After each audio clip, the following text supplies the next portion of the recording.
नमस्कार, मैं हूं अंजलि इस्टवाल। प्रॉपर्टी इंडिया में आपका स्वागत है। रियल एस्टेट में निवेश करना हो या अपने सपनों का घर खरीदना हो, प्रॉपर्टी इंडिया आपकी मदद करता है सटीक और भरोसेमंद राय के साथ। और इसमें हमारा सहयोग देते हैं हमारे नॉलेज पार्टनर लाइसेंस फॉरेस्ट। और हमारे साथ जुड़ रही हैं Naimun Isaq Khan, head research and consultancy south. Naimun, studio में आपका स्वागत है। लेकिन इससे पहले कि नैमुन हमारे दर्शकों के सवालों के जवाब दे, एक नजर डाल लेते हैं कि आज शो में क्या क्या है खास। द्वारका एक्सप्रेसवे में एक बार फिर अदालती कार्रवाई के चलते 1 लाख से भी ज्यादा घर खरीदारों के निवेश पर लगा सवालिया निशान। जमीन मालिकों की मुआवजे में मिली जमीन के आवंटन पर लगा कोर्ट का स्टे। गुजरात की राजधानी अहमदाबाद क्यों है रिहाइश के लिए लोगों में लोकप्रिय। रिहाइश और निवेश के लिए कौन से शहरों के कौन से इलाके हैं सबसे बेहतर, पाइए अपने सवालों के जवाब।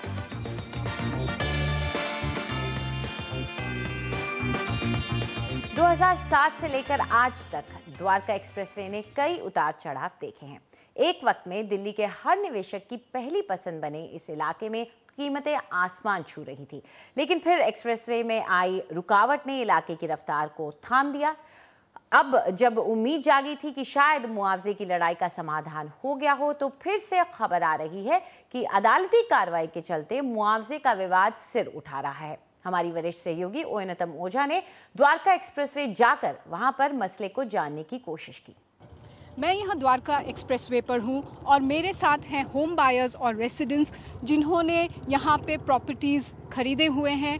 और आइए इनसे सुनते हैं कि इन लोगों को कितनी तकलीफ़ हो रही है, क्योंकि ये एक्सप्रेसवे 10 साल के बाद भी पूरा नहीं कर पाए हैं गवर्नमेंट। पहले आहूजा जी आपसे जानना चाहेंगे कि व्हाट आर द रीजंस, क्यों अभी तक ये बन नहीं पाया है। इसका जो सबसे बड़ा रीज़न है वो, जहाँ तक मैं आपको बता सकता हूँ, it's more of a lack of commitment. ऐसा होता है कि जब भी गवर्नमेंट अथॉरिटीज़ अगर कुछ करना चाहती है और उसमें कमिटमेंट होती है तो वो ख़त्म कर सकते हैं उसको। ये पहला इंस्टेंस नहीं है कि जहाँ पे एक एक्सप्रेसवे या हाईवे बनाया जा रहा है और जहाँ पे एक्सप्रेसवे और हाईवे में डिले हो रहा है, कि कई हाईवेज़ ऐसे बने हैं जो बिल्कुल इन टाइम ख़त्म हुए हैं और बिल्कुल समय पर ख़त्म कर दिया गया उन हाईवे को। यहाँ पर सबसे बड़ा जो इशू आ रहा है वो कमिटमेंट का है।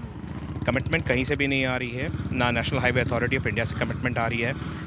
हुडा एडमिनिस्ट्रेटर यशपाल यादव, हमें उनसे थोड़ी सी कमिटमेंट आती हुई लगती है, लेकिन उनके भी हाथ लिमिट, उनके भी पावर्स लिमिटेड हैं। वो एक लेवल तक जाके मतलब इसको पूरा करने के लिए मतलब अपनी अथॉरिटीज़ के अंदर इसको पूरा करने के लिए खड़े हो सकते हैं। बट उसके आगे सीएम साहब हैं, सीएम साहब के तरफ से हमें कोई कमिटमेंट नज़र नहीं आती है। नेशनल हाईवे अथॉरिटी है, मिनिस्ट्री ऑफ रोड ट्रांसपोर्ट की तरफ से हमें कोई कमिटमेंट नज़र नहीं आती है, क्योंकि हम रेगुलरली उनके टच में हैं, लेकिन ऐसा कहीं पे भी नहीं कि यही कहीं पे कमिटमेंट है। हुडा अपनी तरफ से कोशिश कर रही है उनको सेटल करने की, लेकिन होता क्या है कि हर रोज़ एक कोई नया case Punjab and Haryana high court में आ जाता है, जिसकी वजह से सारा का सारा काम रुक जाता है। देखिए, मैं आपको बताऊँ, तकरीबन 2007 में ये अनाउंस हुआ था हरियाणा गवर्नमेंट की तरफ से कि एक नेशनल एक हाईवे बनाया जाएगा गुड़गांव में, जो कि लाइफलाइन होगा गुड़गांव की। बट 2007 में जैसे ही अनाउंस हुआ, उसके बाद 2008 में एक्विजिशन स्टार्ट हुई और एक्विजिशन स्टार्ट होते ही तकरीबन 14 लिटिगेशन कोर्ट में फाइल हुई। जो लोग यहाँ जिनके मकान बने हुए थे, जिनके प्लॉट्स थे, उन्होंने कोर्ट में केस डाला कि हमारा प्लॉट बीच में आया हुआ है, हमारा मकान आया हुआ है, आप यहाँ पे रोड नहीं बना सकते हैं। उनमें से कुछ 2010 और 11 में कुछ लिटिगेशन कोर्ट की तरफ से खारिज हो गई। उसके बाद तकरीबन 3 केसेज रहे जो जारी रहे। उनके बाद 2012 में कुछ काम शुरू हुआ और 2016 तक तकरीबन 14 किलोमीटर रोड बन के तैयार हो गया और 4 किलोमीटर रोड कुछ उसका हिस्सा गुड़गांव में और कुछ दिल्ली में बनना बाकी रह गया कोर्ट केस के चलते। तो उसके बाद क्या हुआ, 2016 के स्टार्टिंग में सीएम साहब की तरफ से और गडकरी साहब की तरफ से एक नोटिफिकेशन आया कि इसको हम एनएचआई को हैंडओवर करते हैं।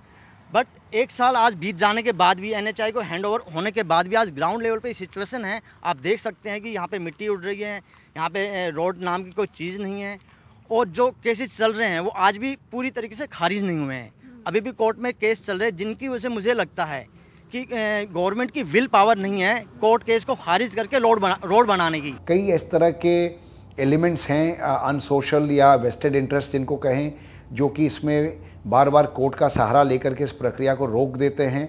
मुझे उम्मीद है कि कोर्ट्स भी इसका एक स्ट्रिक्ट व्यू लेंगी और चूंकि ये national highway authority of India के अंदर अब आ गया है, तो इसके अंदर में किसी भी प्रकार का छोटा मोटा स्टे केवल परेशानी क्रिएट करने के रूप से मिल पाना मुझे मुनासिब नहीं लगता है कि होगा आगे।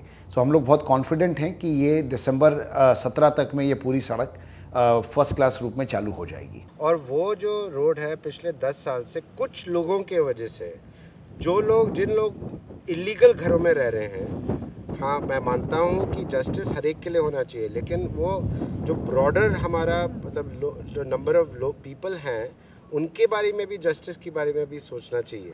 पिछले 6 से 7 सालों में इस इलाके में 60 से ज़्यादा हाउसिंग प्रोजेक्ट्स आए हैं और 1 लाख से भी ज़्यादा लोगों ने इसमें पैसा लगाया है।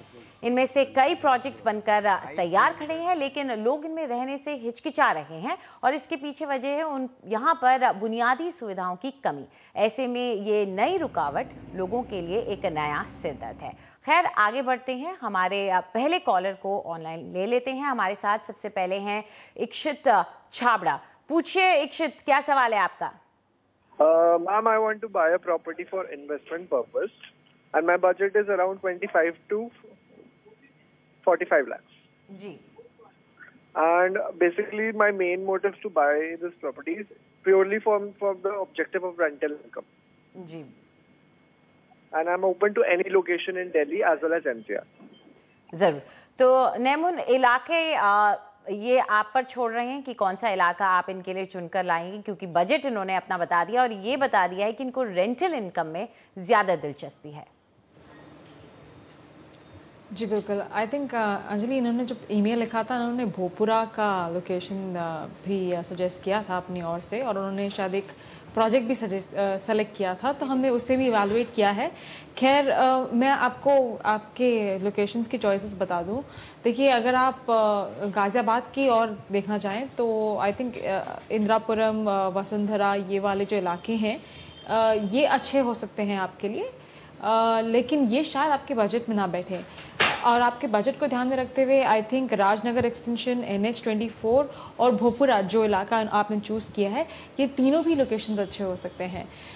हमारे हिसाब से जो भोपुरा का रीजन आपने चूज़ किया है वो भी बुरा नहीं है। इसका एक डिस्टिंक्ट एडवांटेज ये है कि ये दिल्ली से काफ़ी करीब है, तो इसके वजह से आपकी रेंटल डिमांड जो है वो एक दिल्ली के वाया भी सफाइस हो सकती है। और क्योंकि आपने एक प्रोजेक्ट ऑलरेडी सजेस्ट किया हुआ है यहाँ पे, हमें लगता है कि आप ये रीजन के साथ जा सकते हैं। भोपुरा रोड जो हिंदुस्तान एयरबेस के पास वाला इलाका है, यहाँ की जो एवरेज प्राइस है वो 3,300 रुपीज़ पर स्क्वायर फुट है, आपके बजट में एकदम अच्छे से बैठती है। और जो भारत सिटी आपने प्रोजेक्ट चूज़ किया है, आई थिंक फ़ेज़ 1 कंप्लीट है, फ़ेज़ 2 जो है उसमें नियरिंग कंप्लीशन स्टेज पे है। बस एक दिक्कत हमें दिखाई दी इस प्रोजेक्ट में कि ये इंडियन ऑयल का जो गैस बॉटलिंग प्लांट है उससे काफ़ी करीब है, जो कि एक इन्फ्लेमेबल एरिया माना जा सकता है। तो जब आप रीसेल करने जाओगे तो शायद ये दिक्कत आपको फेस करना पड़े एज सेकेंडरी बायर के लिए। तो मेरे हिसाब से आप ये प्रोजेक्ट को ना देखें, पर बाकी 2 प्रोजेक्ट्स हमने आपके लिए चूज़ किए हैं इसी इलाके में, क्योंकि ये इलाका आपको ऑलरेडी पसंद है, उसे ध्यान में रखते हुए। इनके नाम है दिल्ली 99 और ऑक्सी होम्स। ये दोनों भी प्रोजेक्ट एक्चुअली पार्शली कंप्लीट है, तो आपको फ़ौरन इसमें प्रोजेक्ट में निवेश मिल सकता है और एक अच्छी डील भी आप यहाँ पे ले सकते हैं रीसेल मार्केट के अंदर। तो चलिए, जो 2 ऑप्शंस आपको नेमुन दे रही हैं थोड़ा उन पर भी नज़र डाल लेते हैं। तो पहला ऑप्शन जो आपको दिया है वो है दिल्ली 99 और यहाँ पर कीमत जो आपको मिल रही है वो 3,000 रुपये पर स्क्वायर फुट की है और यूनिट साइज़ अगर आप 2 BHK लेते हैं तो 821 और 995 स्क्वायर फुट का आपको मिल रहा है। जो दूसरा ऑप्शन वो आपके लिए लेकर आई हैं वो है ऑक्सी होम्स और यहाँ पर कीमत है 2,749 रुपये की और 2 BHK अगर आप लेते हैं तो साइज़ आपको मिल रहा है 1275 स्क्वायर फुट का। तो काफ़ी अच्छा साइज़ यहाँ आपको मिल रहा है। खैर, आगे बढ़ते हैं, रुक करते हैं हमारे अगले कॉलर का। हमारे साथ फोन लाइन पर जुड़ रहे हैं SV सिंह। सिंह साहब, पूछिए अपना सवाल। मैंने जो क्वेरी डाली थी वो स्टूडियो अपार्टमेंट के लिए डाली थी, नोएडा और ग्रेटर नोएडा में। जी। बजट कितना है आपका? बजट तो स्टूडियो अपार्टमेंट के हिसाब से मतलब मैं यही मान के चलता हूँ 20 के अराउंड। जी, आपने ईमेल में 30 लिखा था, तो थोड़ा हमारे जो ऑप्शंस हैं जो हम आपको सुझाएंगे वो उस रेंज में रहेंगे। खैर, आप नेमुन आपने सुना ही, उनको स्टूडियो अपार्टमेंट चाहिए और जो इलाका वो सुझा रहे हैं वहाँ स्टूडियो अपार्टमेंट्स के ऑप्शंस हैं या नहीं हैं और कैसा है, ज़रूर बताएं। जी बिल्कुल, ऑप्शंस यहाँ पे मिल जाएंगे इन्हें स्टूडियो अपार्टमेंट्स के लिए। अगर ये इलाके को देखिए तो यहाँ पे फ़िलहाल काफ़ी आईटी ऑफिसेज़ का डिमांड बढ़ रहा है। इनफैक्ट अगर आप देखें तो अद्वंत आईटी पार्क और यूनिटेक इन्फो स्पेस जो दोनों भी इम्पॉर्टेंट आईटी के मैग्नेट्स हैं, ये सेक्टर 137 एंड 168 जो पड़ते हैं नोएडा एक्सप्रेसवे के अलॉन्ग, वहाँ पे मौजूद हैं। तो इसके करीब अगर आप स्टूडियो अपार्टमेंट लेते हैं तो आपका रेंटल इनकम भी काफ़ी अच्छा हो सकता है। इसी चीज़ को ध्यान में रखते हुए हमने आपके लिए ये इलाका चूज़ किया है। अगर इनके आंकड़ों को देखें तो करीबन 14,000 यूनिट्स की सप्लाई इस मार्केट के अंदर है। एवरेज प्राइस जो है 5,000 रुपये पर स्क्वायर फुट के करीब है और अप्रिसिएशन अगर आप देखें तो करीबन 2% पे ये एरिया का अप्रिसिएशन हुआ है। और खैर, जब अपकमिंग मेट्रो स्टेशन भी इस एरिया से काफ़ी करीबी फासले पे होगा और जो नोएडा गाज़ियाबाद लिंक रोड है वो भी अंडर कंस्ट्रक्शन है, तो इसके बाद आई एम श्योर कि ये एरिया का अप्रिसिएशन और भी ज़्यादा बढ़ सकता है। तो आई थिंक स्टूडियो अपार्टमेंट के लिए एक बहुत बेहतरीन इलाका है। मैं आपको यहाँ पे जो प्रोजेक्ट्स हमने चूज़ किए हैं उसके नाम गिनवा दूँ। इनके नाम है पारस टियारा, गोल्डन पाम और सन वर्ल्ड एरिस्टा। ये तीनों भी प्रोजेक्ट्स आपको करीबन 5,000 से 5,500 रुपये पर स्क्वायर फुट के रेंज में मिल जाएंगे। और ये तीनों भी प्रोजेक्ट्स जो हैं फ़िलहाल ओपन मार्केट में नहीं है, ये आपको रीसेल मार्केट में मिलेंगे। तो आप एक अच्छी डील नेगोशिएट करिए और यहाँ पे इन्वेस्ट करिए। तो चलिए एक नज़र डाल लेते हैं जो ऑप्शंस नेमुन सुझा रही हैं।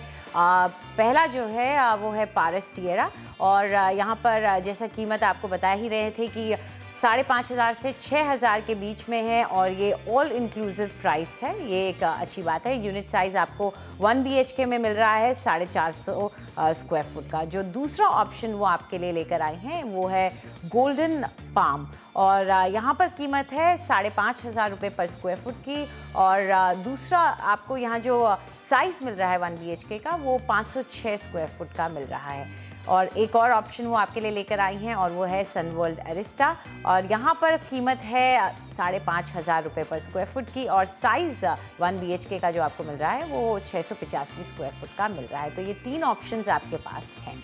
चलिए फिलहाल वक्त एक छोटे से ब्रेक का, लेकिन ब्रेक के बाद हम मुंबई और चेन्नई के कुछ प्रोजेक्ट्स पर डालेंगे नज़र।